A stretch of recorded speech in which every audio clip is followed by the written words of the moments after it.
Cuando se admira un paisaje mediterráneo, todo parece tan tranquilo como una enorme balsa de agua fresca, cuya superficie únicamente es a veces arañada por el viento.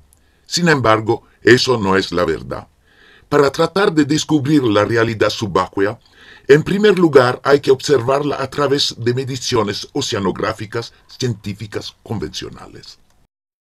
A finales de los años 60, el tema de la contaminación marina cobró cada vez más importancia en las noticias, y mi excelente colega y amigo Jacques Picard, el famoso explorador de los fondos marinos, y yo mismo, fuimos consultados para estudiar las posibilidades de mitigar los efectos de esta contaminación. Estuvimos aquí, por ejemplo, acogidos en Cerdeña por las autoridades locales. Considerada parte de la vasta red de corrientes submarinas del Mediterráneo, Cerdeña está rodeada de agua que durante su largo viaje se ha enriquecido con todo tipo de productos contaminantes, especialmente a lo largo de la cercana costa italiana. En varios puntos de la costa comenzamos recogiendo las diferentes especies de plancton con redes de malla muy fina. Las identificamos y las contamos bajo un microscopio. Observamos las variaciones diarias de la simple transparencia del agua superficial. Medimos la temperatura del agua, su salinidad, su oxígeno y su contenido en dióxido de carbono en función de la profundidad y del tiempo.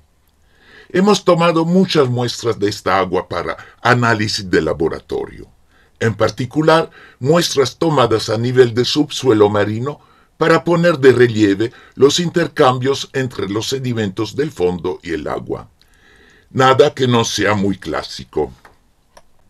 Pero para comprender todos los fenómenos que actualmente preocupan a la opinión pública, es necesario observar el Mediterráneo en su conjunto.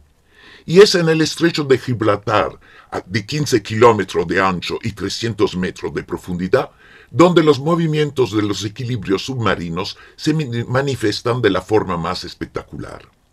En efecto, nuestro Mediterráneo, o Mediaterra en latín, es una vasta cuenca de evaporación. Es tan activa que la lluvia y sus grandes ríos, el Ródano, el Danubio, el Nilo, etc., no compensan la enorme evaporación en su superficie. Se estima que la pérdida de su nivel de agua por simple evaporación es de 50 centímetros a 1 metro por año. Obviamente es a través del estrecho de Gibraltar que el agua del Atlántico puede compensar esta pérdida. Y a menudo se trata de cantidades considerables, a veces más de 1 millón de metros cúbicos por segundo, variable, es cierto, con mareas atlánticas, estaciones y profundidad.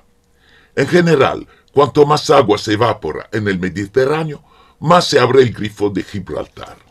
Pero lo que se evapora es agua destilada. Por esto, lo que queda debajo de la superficie es más rico en sal, más frío y más pesado.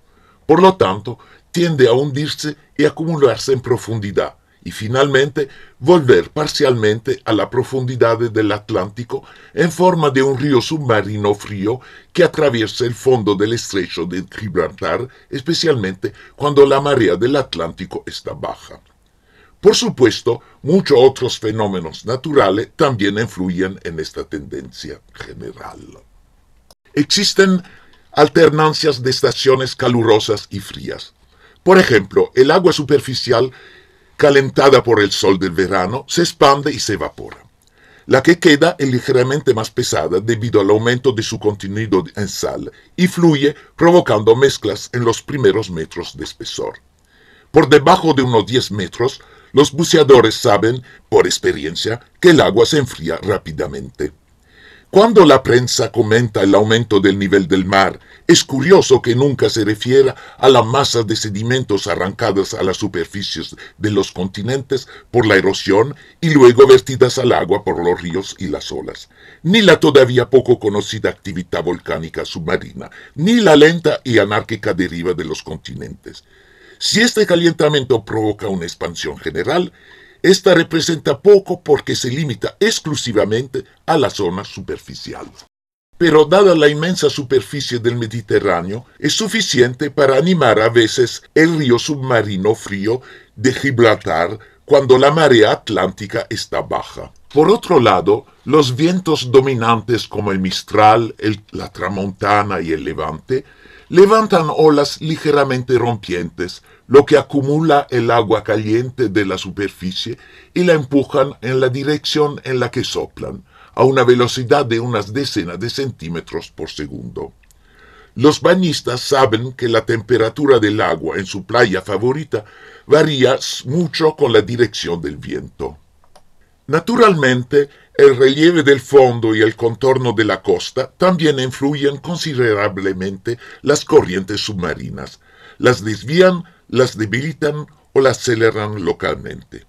Como resultado de la rotación de nuestro planeta sobre sí mismo, todas las corrientes submarinas están sometidas a una fuerza perpendicular a su desplazamiento. Es la fuerza de Coriolis. En el hemisferio norte, esta fuerza tiende a desviar estas corrientes hacia su derecha. Todos estos elementos son los impulsores activos de las corrientes en el Mediterráneo como en otros mares. Pero, si son fáciles de enumerar, es mucho más difícil hacer una síntesis para deducir una representación general. Esto requiere muchas mediciones directas y repetidas durante largos periodos de tiempo y en vastas zonas. Las observaciones realizadas por los incansables satélites y su mirada a infrarrojos ayudan a reducir algunas de estas dificultades inherentes a toda la oceanografía científica. Dentro de todas estas masas de agua en constante movimiento hay vida, mucha vida, una vida cruel y angustiosa porque se alimenta comiéndose a sí misma. Sus formas son muy variadas. Esto va desde el pequeño pero dominante fitoplancton hasta los grandes mamíferos marinos. El fitoplancton absorbe el CO2 disuelto, conserva el carbono y libera más de un tercio del oxígeno que respiramos. El Mediterráneo se caracteriza por su excepcional diversidad biológica. Ocupa solo el 1% de la superficie oceánica del mundo y alberga el 28% de las especies vivas que no se encuentran en otros lugares. Desde hace varias décadas, esta fauna mediterránea se enriquece de forma inesperada. La apertura del Canal de Suez en 1869 abrió un paso de agua del Mar Rojo al Mediterráneo. Afortunadamente, la ruta del canal pasa por los lagos amargos que son hipersalinos. Ahí es donde se cruzan los barcos. Debido a su salinidad, estos lagos han sido durante mucho tiempo una barrera para el paso de la fauna entre los dos mares. Pero la mezcla causada por el paso constante de grandes barcos ha reducido su salinidad y su papel como barrera biológica ha disminuido. Como resultado, algunas especies del Mar Rojo han podido migrar al Mediterráneo, que es más rico en sustancias nutritivas. Aquí están algunos de los ejemplos más espectaculares. En la actualidad se han identificado en el Mediterráneo cerca de 300 especies procedentes del Mar Rojo, y es de esperar que la modernización del canal aumente aún más esta invasión. No me atrevo a mencionar aquí el día en que los tiburones del Mar Rojo puedan quizá cruzar el canal. Para plantear otra cuestión de preocupación pública, cabe señalar aquí que el agua de los océanos del mundo contiene unos 40 miles de millardos de toneladas de carbono, 50 veces más que la atmósfera que respiramos. La absorción de CO2 del aire ocurre en la superficie del agua, especialmente cuando es agitada por las olas. En invierno, el agua de la superficie se enfría. Su capacidad de disolver el CO2 aumenta. Además, la solubilidad de este gas también aumenta con su enfriamiento. Esto se debe a sus características físicas. Una vez disuelto, el carbono es absorbido por el fitoplancton, que es una planta y como todas las plantas vive de fotosíntesis. En resumen, respira el CO2 disuelto, conserva el carbono para crecer y libera oxígeno que escapa al agua y luego al aire. A medida que mueren, todas estas masas biológicas se hunde y se acumula en el fondo marino.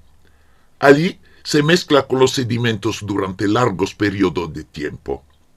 Con el tiempo y por reacciones bioquímicas demasiado complicadas para ser descritas rápidamente, se transforma gradualmente en piedra caliza CaCO3 e incluso parcialmente en hidrocarburos, nuestro querido petróleo.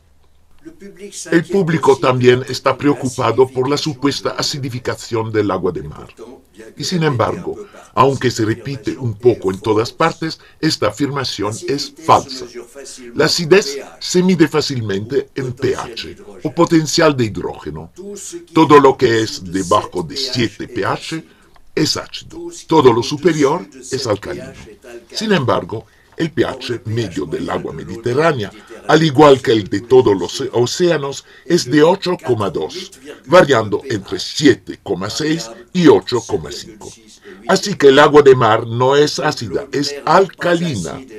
Además, esta alcalinidad tiende a aumentar con la evaporación y por lo tanto con el posible calentamiento global. Todo lo contrario de lo que se dice al público. Al final de mi carrera, como naturalista científico, asisto con asombro a una curiosa confrontación de opiniones contradictorias sobre los temas de la ecología y la climatología. Un caos de declaraciones antagónicas hechas por personas que a menudo son muy competentes, pero que se observan unas a otras con ira y desprecio. Fuera de sus convicciones, a menudo no toleran las dudas ni las discusiones. Sin embargo, se trata de temas extremadamente complicados y nuevos que siguen siendo poco dominados en su totalidad. Véanlos discutir, condenar, excluirse unos a otros. Se cuentan entre sí, comparan el número de sus partidarios y a menudo consideran esta cifra como argumentos con valor científico. Mi generación ha trabajado en un mundo de investigadores con convicciones menos inquebrantables. Los distintos dictámenes podrían seguir debatiéndose libremente en un intento de entender los resultados de observaciones sobre la naturaleza que a veces parecían contradictorias en apariencia. Por eso me parece que aún no ha llegado el momento de concluir sobre estos temas de climatología y ecología. Repito una vez más, se trata de ciencias muy jóvenes, muy complejas y nadie las domina perfectamente. Esperemos unos años antes de sugerir cualquier solución al público que confía en nosotros. Es demasiado serio y todavía demasiado incierto para concebir el futuro.